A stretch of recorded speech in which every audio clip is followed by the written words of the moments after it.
नमस्कार दोस्तों, मैं दिनेश शर्मा ऑनलाइन क्लासेस में आपका बहुत बहुत स्वागत करता हूं। बेटा, आज जो हम लोग पढ़ने वाले हैं वो फंडामेंटल का एक ऐसा टॉपिक है जो आपके एमएसएन से भी रिलेटेड है और जनरल क्लिनिकल प्रैक्टिस से भी रिलेटेड है, जिसे कि हम लोग स्प्लिंट के नाम से जानते हैं। तो देखो बेटा, ध्यान से सुनिएगा कि स्प्लिंट का बेसिक मतलब क्या है। तो आप वैसे तो स्प्लिंट को बोलते हैं जैसे खपच्ची। खपच्ची का मतलब है कि एक भाई लकड़ी का सा टुकड़ा किसी भी फ्रैक्चर्ड या इंजर्ड पार्ट पर हम लगा देते हैं। जैसे मान लो ये पेन है और ये मेरा जो हाथ है या ये हड्डी टूट गई, तो इसको मैं एज ए सपोर्ट लगा दिया और इसके ऊपर बैंडेज से कवर करके बांध दिया, जिससे क्या होगा कि ये फ्रैक्चर पार्ट के मूवमेंट्स क्या हो जाएंगे, कम हो जाएंगे।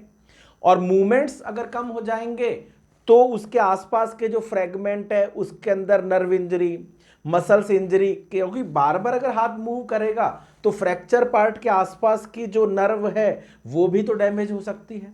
तो बेसिकली पॉइंट यहां पर है कि जो स्प्लिंट है उसके पर्पस क्या है, क्या काम में आती है, स्प्लिंट कौन कौन से प्रकार की होती है और स्प्लिंट लगाने के बाद आप किस प्रकार की केयर हैं जो पेशेंट की कर सकते हैं। ये बेसिकली हमारे हाईलाइट्स पॉइंट है जो इस टॉपिक के अंतर्गत हम लोग पढ़ेंगे। तो देखो, स्प्लिंट के हाईलाइट पॉइंट मैं आपको बता देता हूं। डेफिनेशन, दूसरा इसके आपने बताने हैं पर्पस, तीसरा आपने यहां पर बताने हैं इसके कुछ टाइप्स, इसके अलावा आपने यहां पर बताना है रोल ऑफ नर्स, या इसके अलावा आपने यहां बताना है केयर। बेसिकली ये हाईलाइट पॉइंट है जो इस टॉपिक के अंतर्गत हम लोग पढ़ने वाले हैं।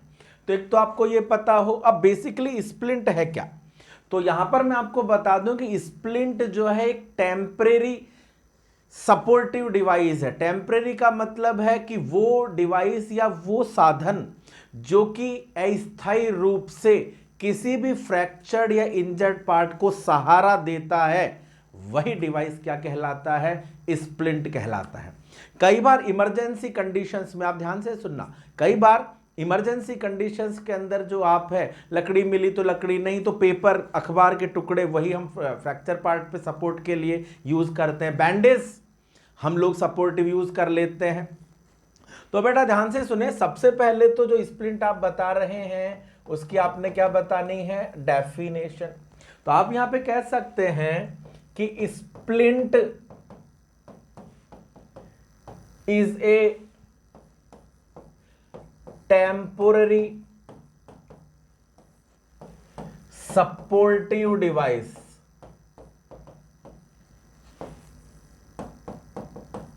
ध्यान से सुनना कि स्प्लिंट जो है वो कैसा है, टेम्परेरी है बेटा, सपोर्ट देता है। डिवाइस मतलब साधन, कि स्प्लिंट एक ऐसा साधन है जो अस्थायी रूप से सपोर्ट देता है। किसको देता है, device to provide, splint is a temporary supportive device for injured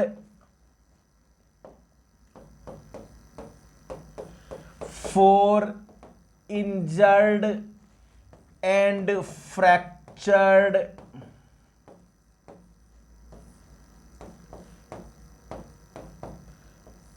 part. देखो ध्यान से सुन लेना कि ये एक ऐसा साधन है, ऐसा तरीका है जिसको कि हम लोग फ्रैक्चर्ड पार्ट पे यूज करते हैं, इंजर्ड पार्ट पे यूज करते हैं, और इसके अलावा क्लिनिकल प्रैक्टिस में कुछ प्रोसीजर्स के लिए भी इसका उपयोग लिया जाता है। वो मैं आपको आगे बताने वाला हूं। तो एक तो आप ये बता दें कि भाई स्प्लिट क्या होता है, बेसिक क्या चीज है। स्प्लिंट जो आप यहां पर बता रहे हैं, उस स्प्लिंट के अंदर आपने बताना है अलग अलग प्रकार के हैं। जैसे प्लास्टर कास्ट आता है, वो भी स्प्लिंट का ही एग्जाम्पल है। तो ये आप ध्यान देना। अब स्प्लिंट और स्प्लिंट के आपने यहां पर बताने हैं कुछ स्पेसिफाइड उद्देश्य या स्पेसिफाइड पर्पस। भाई क्या ऐसा पर्पस है या क्या ऐसा हमारा उद्देश्य है कि जिसके कारण से हम लोग जो है स्प्लिंट को यूज कर रहे हैं। अब बेटा देखो ध्यान से सुनना कि स्प्लिंट जो यूज आ रहा है, जैसे स्प्लिंट और ट्रैक्शन दोनों ही जो हम लोग लगाते हैं ना, दोनों का कॉमन सा जो उपयोग है वो एक तो यही है कि फ्रैक्चर्ड और इंजर्ड पार्ट को इमोबिलाइज्ड करना चाहते हैं। इमोबिलाइज करना चाहते हैं, सीधा सीधा आप ये कह सकते हैं कि वो पार्ट उसके मूवमेंट्स को कम करना चाहते हैं। देखो इसके अलावा और जो है ना पर्पस और भी हो सकता है, लेकिन सबसे अगर मोस्ट इंपॉर्टेंट पर्पस एग्जामिनर आपको बोलता है तो एक तो आपने यहां बताना है इमोबिलाइज्ड टू द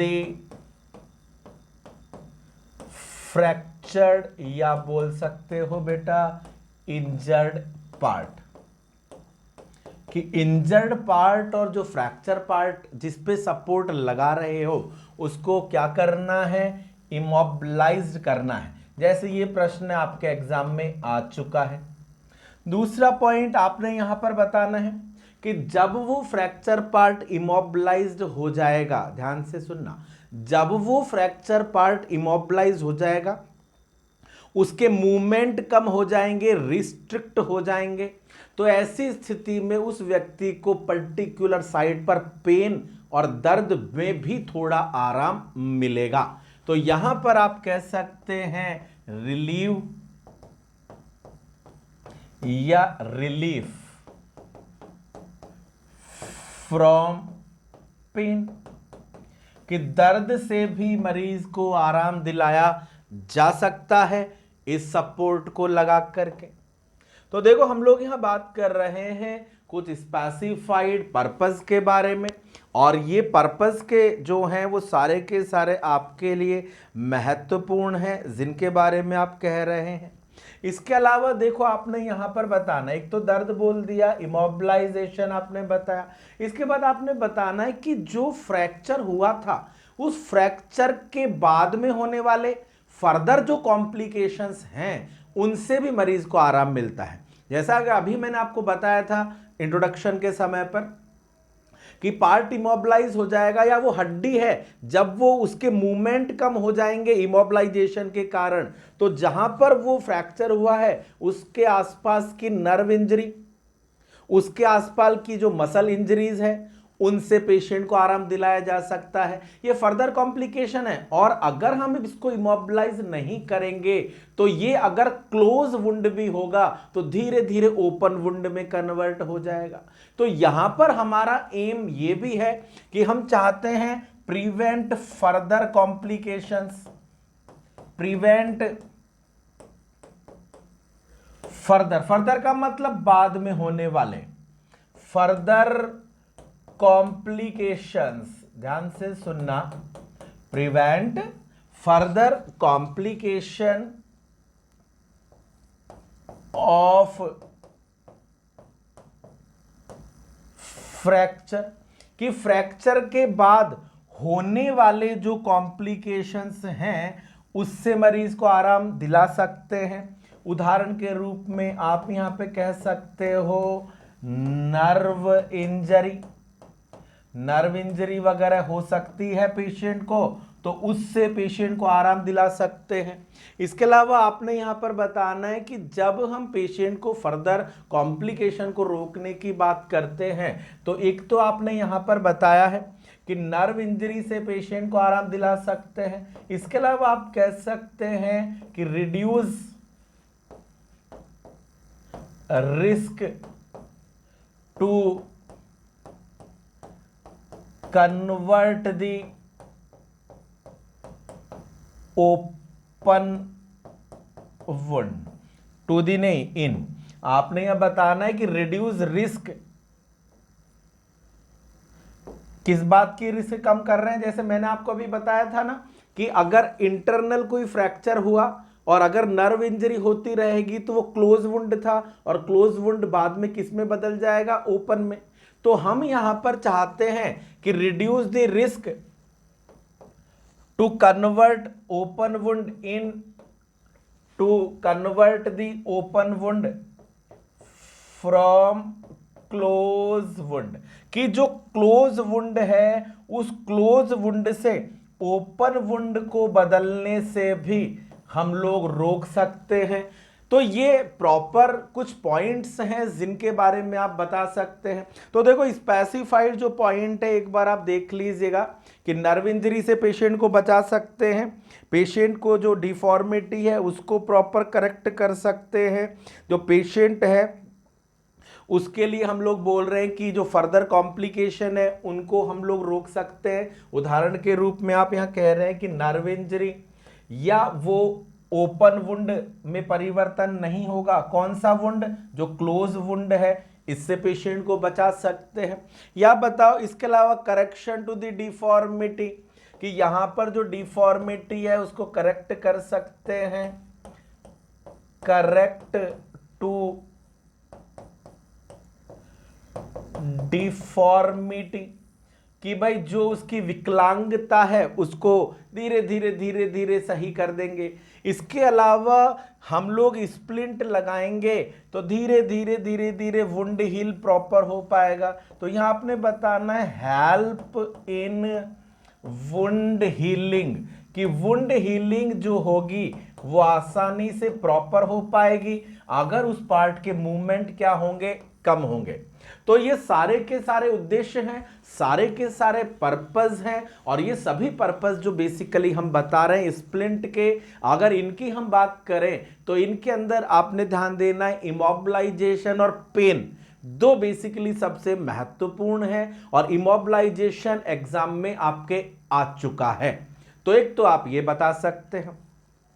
आगे आपने बताना है नेक्स्ट, और नेक्स्ट पॉइंट ध्यान दीजिएगा कि ये जो स्प्लिंट है इस स्प्लिंट के कुछ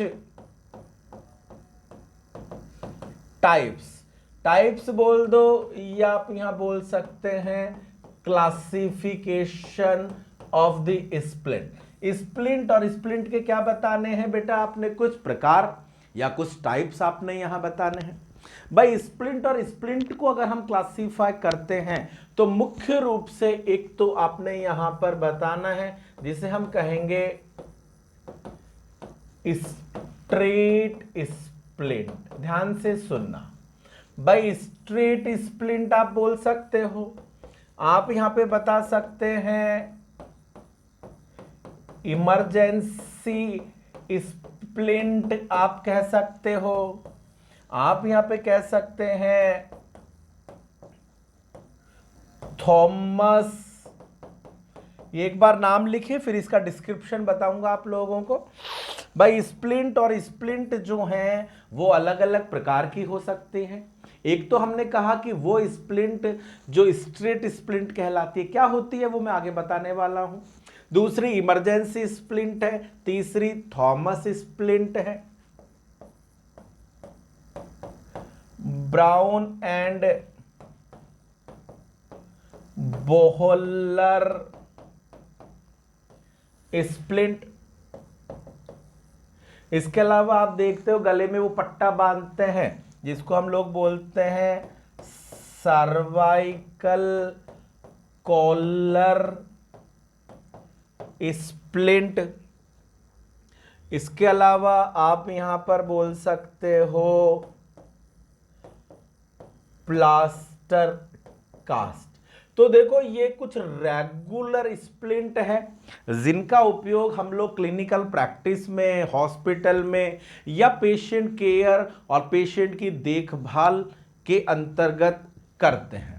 अब देखो बेटा ध्यान से सुन लीजिएगा, एक एक स्प्लिंट के बारे में मैं आपको यहां बताने वाला हूं। सबसे पहले कौन सी स्प्लिंट बोली आपने, स्ट्रेट स्प्लिंट। कौन सी बोली थी बेटा, स्ट्रेट स्प्लिंट आपने यहां बताई थी। तो देखो स्ट्रेट स्प्लिंट, जितनी भी स्प्लिंट हमने बताई है, अगर एग्जामिनर आपको बोले कि which of the most common splint are use in clinical practice, ध्यान से सुनना, ये पांचों की छहों जो स्प्लिंट मैंने आपको बताई है, अगर एग्जामिनर कहता है कि what is the most common splint are use in clinical practice, कि हॉस्पिटल में मोस्ट कॉमनली कौन सी स्प्लिंट का आप लोग उपयोग करते हैं, तो हमेशा आपने बतानी है स्ट्रेट स्प्लिंट। अब ये स्ट्रेट स्प्लिंट बेसिकली है क्या, तो आपने बताना है, हॉस्पिटल में आपने देखा होगा कि छोटे बच्चों में अगर हम आईवी थेरेपी भी लगाते हैं तो एक लकड़ी की खपच्ची जिसके ऊपर जो आप पैड वगैरह लगा करके प्रॉपर बैंडेज करके फिर उसको सपोर्ट लगा देते हो कैनुला वगैरह को प्रोटेक्ट करने के लिए भी, वो भी क्या कहलाती है, स्प्लिंट का ही काम कर रही है। तो कहने का मतलब है कि मोस्ट कॉमनली जो यूज होती है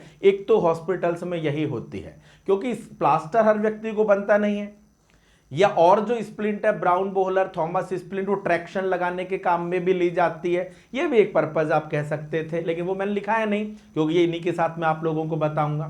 तो यहां ध्यान दीजिएगा कि सबसे स्ट्रेट स्प्लिंट जो आपने यहां बताना है कि most common use in clinical practice according to priority.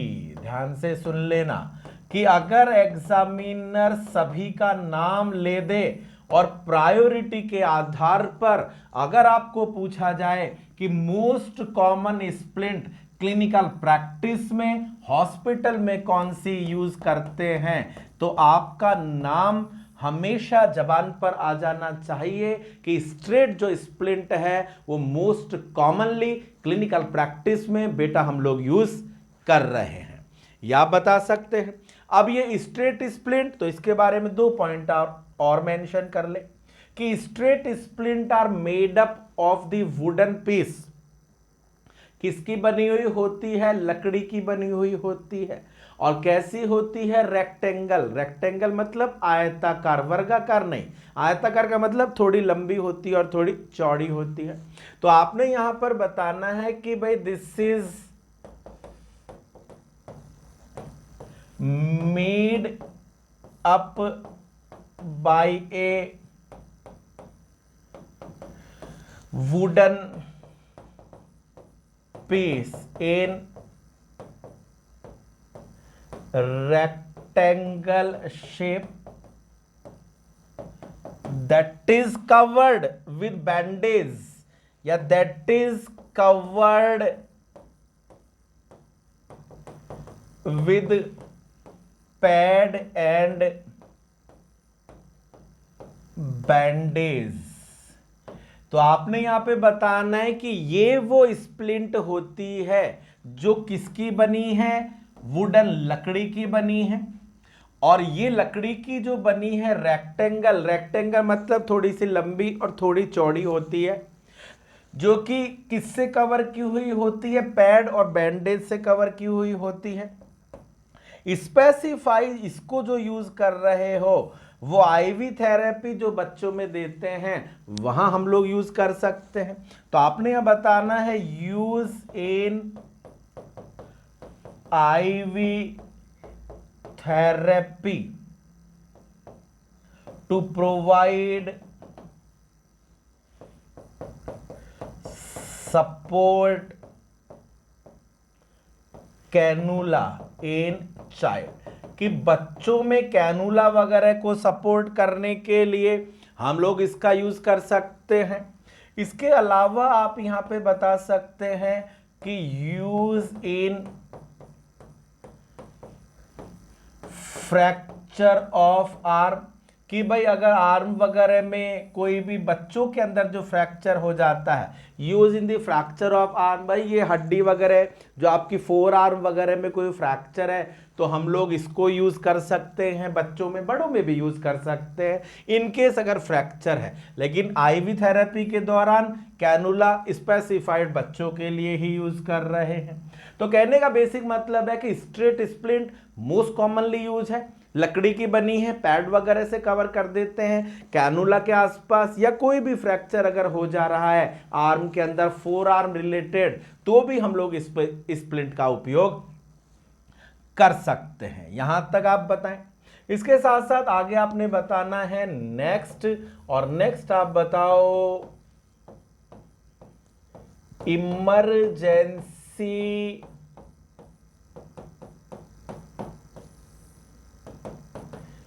Splint. अब देखो इमरजेंसी के नाम से सब कहोगे सर वो जो इमरजेंसी में काम आती है, नहीं भैया ऐसा नहीं है। इमरजेंसी जो बेसिकली आप कहते हैं उस इमरजेंसी का मतलब है कि अगर आपके पास में और कोई साधन नहीं है तो ऐसी स्थिति के अंदर हम लोग जो स्प्लिंट यूज कर रहे हैं वो जनरली इमरजेंसी स्प्लिंट कहलाती है। और इमरजेंसी जनरली जो हम लोग यूज करते हैं उसमें बॉडी पार्ट को भी as a supportive device use कर सकते हैं। देखना बहुत इंपॉर्टेंट है, इमरजेंसी स्प्लिंट जहां आपने बताना है use to body part as emergency splint, कि इमरजेंसी स्प्लिंट में हम किसको यूज कर सकते हैं, बॉडी पार्ट को एज ए इमरजेंसी स्प्लिंट के रूप में यूज कर सकते हैं। अब यहां पर आपने ध्यान देना है, ध्यान से सुन लीजिएगा कि इमरजेंसी जो स्प्लिंट आप कह रहे हैं ये काम में कब आती है, जैसे कोई डिजास्टर है, रोड एक्सीडेंट है, तो आपने यहां पर बताना है भाई इनका जो यूज करते हैं यूज इन या use during the road accidents, during road accident वगैरह हो जाते हैं वहां पर हम लोग यूज कर सकते हैं। कोई भी डिजास्टर रिलेटेड जो कंडीशंस वगैरह हो जाती है वहां पर हम लोग इनको यूज कर सकते हैं। तो आप यहां ध्यान दीजिएगा कि भाई इसका जो स्पेसिफाइड यूज होता है रेगुलर नहीं है। कोई भी रोड एक्सीडेंट है, आपके पास सपोर्ट के लिए कुछ है नहीं, तो पेशेंट का बॉडी पार्ट ही सपोर्टिव डिवाइस हो जाएगा। कोई डिजास्टर रिलेटेड कंडीशंस है वहां पर भी कोई आपके पास साधन सपोर्ट देने के लिए फ्रैक्चर पार्ट को नहीं है, तो पेशेंट का बॉडी पार्ट ही यूज कर सकते हैं। अब चलो यहां तक आपने कहा, उदाहरण के रूप में चलो मैं आपको यहां पर बताता हूं कि भाई जैसे एक तो आप एग्जाम्पल समझ लीजिएगा उदाहरण के रूप में कि भाई अगर किसी भी व्यक्ति को एक लेग में फ्रैक्चर हो गया, मान लीजिए फीमर फ्रैक्चर हो गया एक लेग में, तो दूसरी लेग सपोर्ट देगी, दूसरी में हो गया तो दोनों एक दूसरे को सपोर्ट देंगे। अरे भाई कहने का मतलब है कि अगर दोनों ही टांगे फ्रैक्चर है तो दोनों को आपस में बांध दो ना, और दोनों को आपस में बांध दोगे तो आप देखिएगा कि दोनों के मूवमेंट रिस्ट्रिक्ट हो जाएंगे और दोनों ही लेग एक दूसरे को सपोर्ट देगी, क्योंकि इमरजेंसी में और कोई साधन तो है नहीं। और आपने ये देखा भी होगा कि कई बार डिजास्टर है, रोड एक्सीडेंट, हम पेशेंट को ट्रांसफर करते हैं स्ट्रेचर पे तो पेशेंट की आपस में दोनों दोनों टांगों को बांध बांध करके ट्रांसफर कर देते हैं। तो यहां पर आपने बताना है, एक एग्जाम्पल आप लिख लीजिएगा कि भाई if client have femur fracture,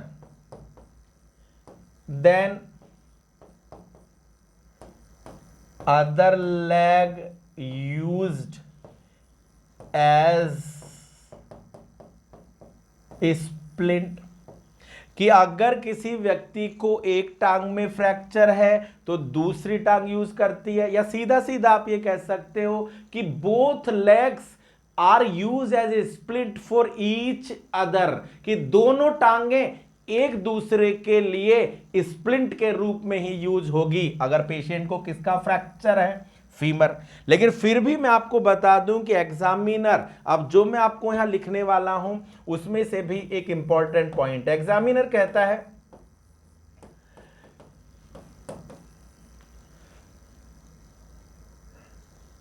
ध्यान देना, which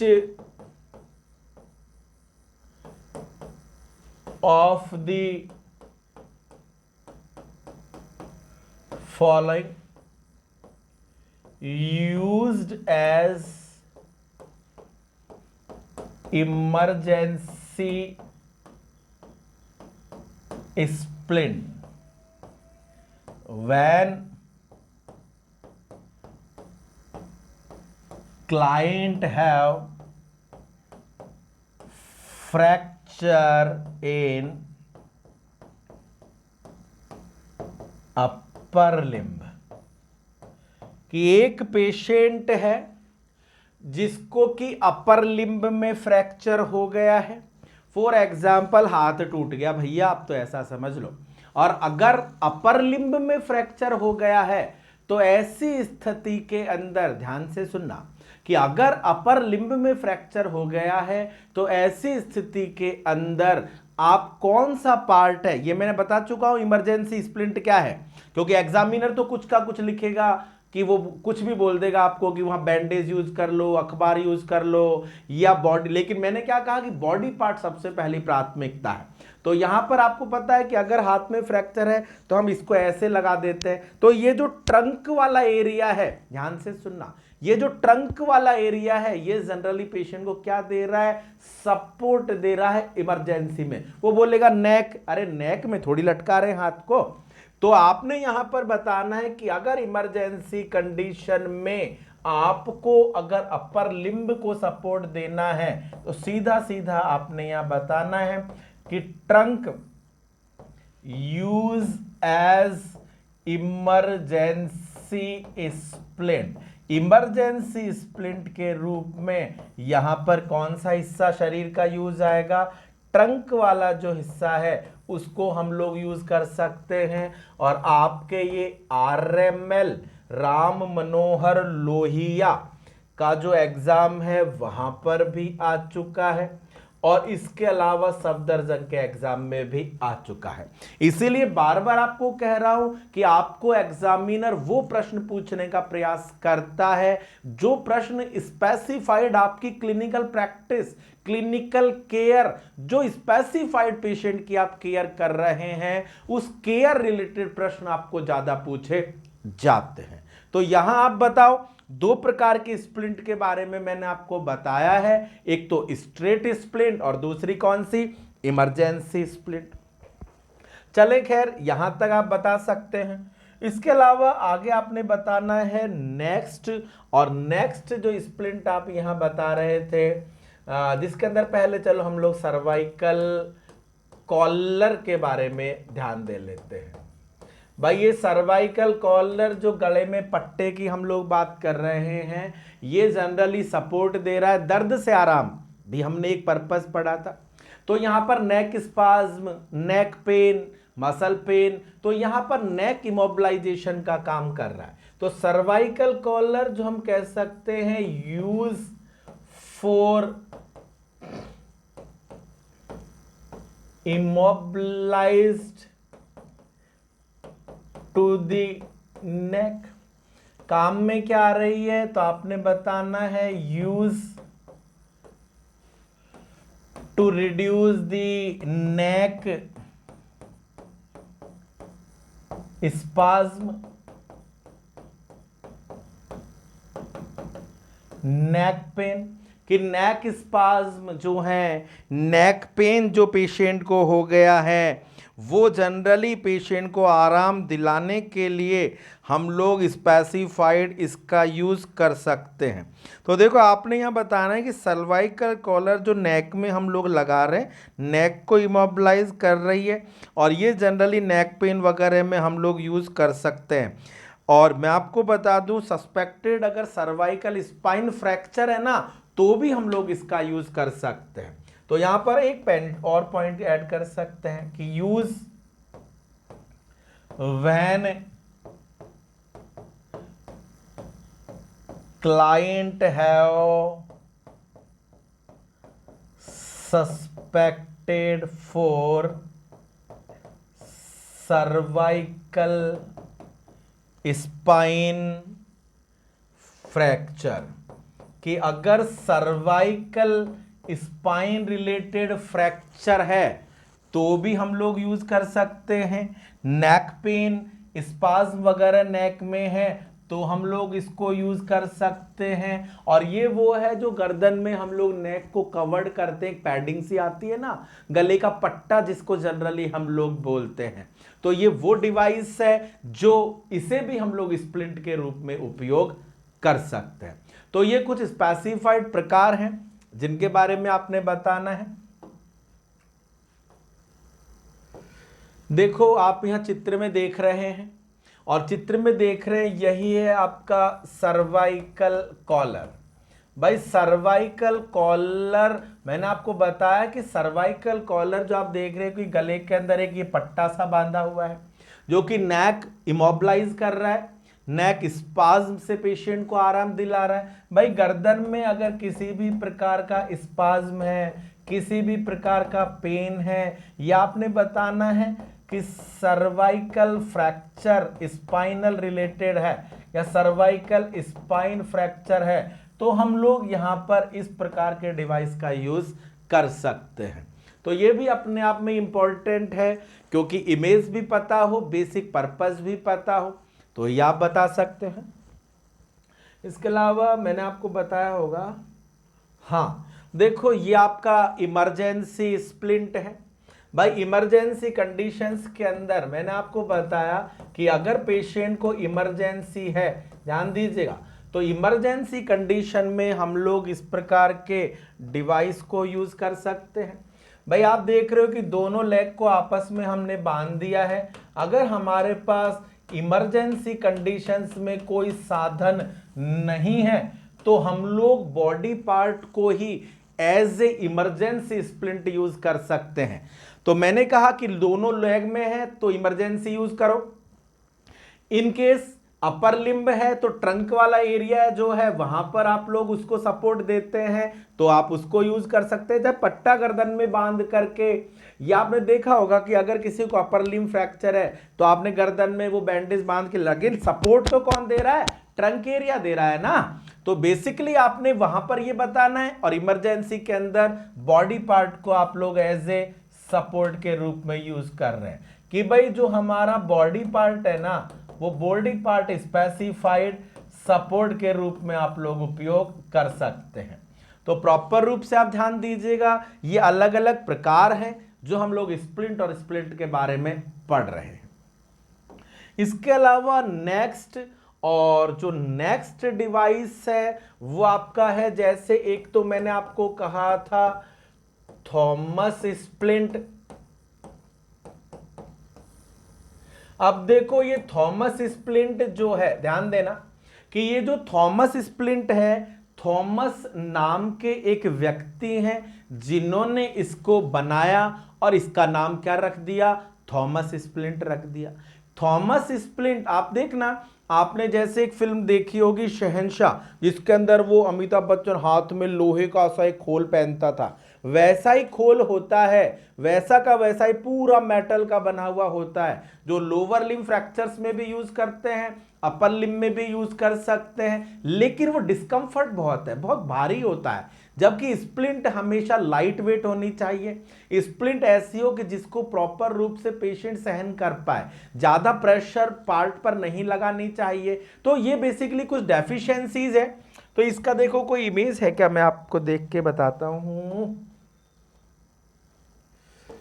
अच्छा ये तो वही इमरजेंसी वाला है, ये भी इमरजेंसी ही है। ये भी कौन सा है, हमारा इमरजेंसी है। चलो खैर एक मिनट,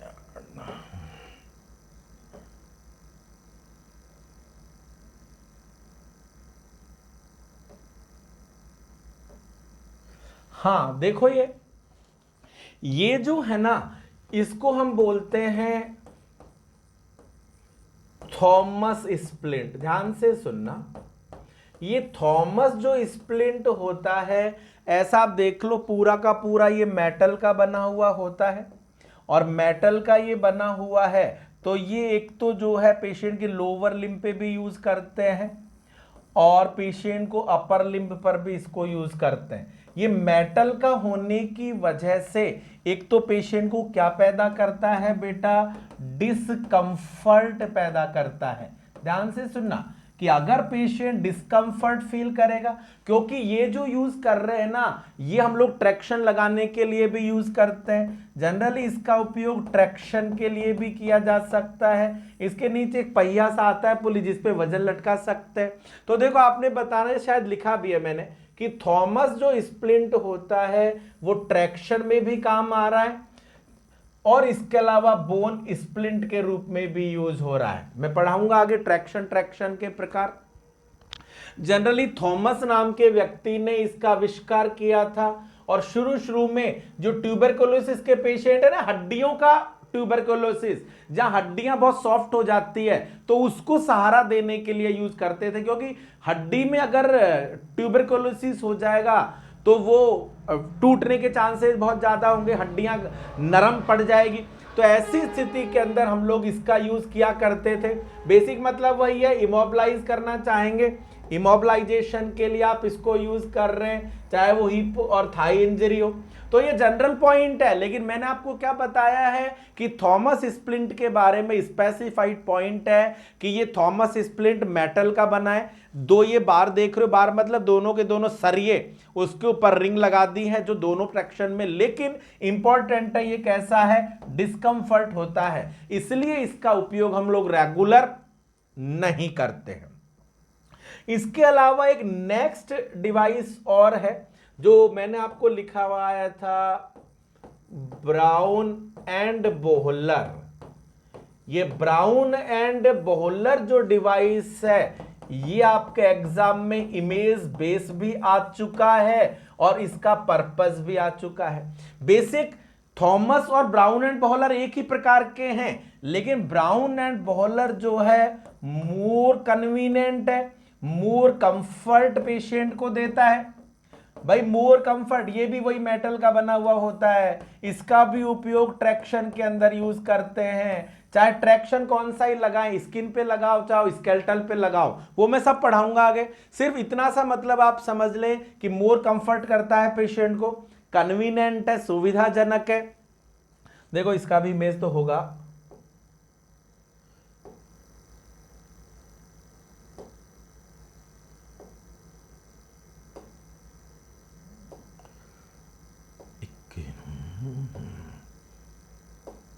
हाँ ये रहा बेटा।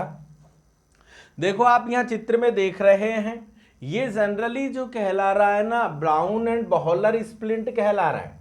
ब्राउन और बोहलर स्प्लिंट वही फ्रैक्चर वगैरह में काम में लेते हैं, कहीं पर भी यूज कर सकते हैं। जिसमें मैंने साफ साफ लिखा हुआ है मोर कन्वीनियंट है, ज्यादा सुविधाजनक है, किसकी तुलना में, थॉमस स्प्लिंट की तुलना में।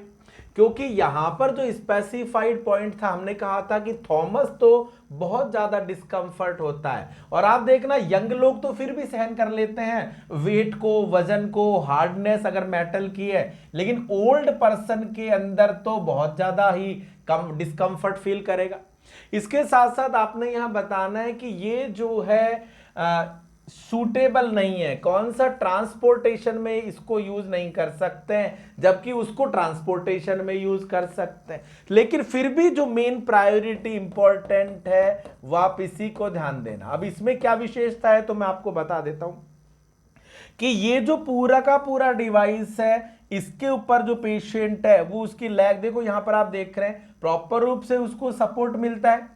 इसी के नीचे यहां पर ये देखो पूरा का पूरा लेग है, सपोर्ट मिल रहा है। ये यहां पर ऐसे रिंग, ये इसके साथ ये पुली, और पुली पे वजन लटका सकते हैं। तो कहने का बेसिक है कि इसके अंदर जो है वो पेशेंट थोड़ा कंफर्ट फील करता है। अब देखो यहां पर है जिसके अंदर पेशेंट थोड़ा हिलडुल भी सकता है। अब एग्जामिनर ने इसी प्रश्न को पूछा और उसने यहां पर कहा कि भाई विच of the following device where patient can move on his bed, कि वो कौन सा डिवाइस है, और डिवाइस की जगह आप यहां पे सीधा सीधा लिख सकते हो स्प्लिंट है, कि वो कौन सा स्प्लिंट डिवाइस है जहां पर पेशेंट मूव कर सकता है सिर्फ अपने बेड पर, मतलब ट्रांसफर नहीं कर सकते हैं, लेकिन पेशेंट थोड़ा हिलडुल तो सकता है। लेकिन अगर वो मेटल वाला खोल जो थॉमस वाला था, अगर वो पैर में पहना दिया जाए तो वो ग्रोइन वाले एरिया पे चुभेगा, पेशेंट को डिस्कंफर्ट करेगा, परेशान करेगा। तो ऐसी स्थिति में ये ज्यादा कन्वीनियंट है और ये भी आपने बताना, ये आपके सफदरजंग में आ चुका है प्रश्न। और यहां पर सीधा सीधा आपने ब्राउन एंड बॉहलर स्प्लिंट आंसर करना है।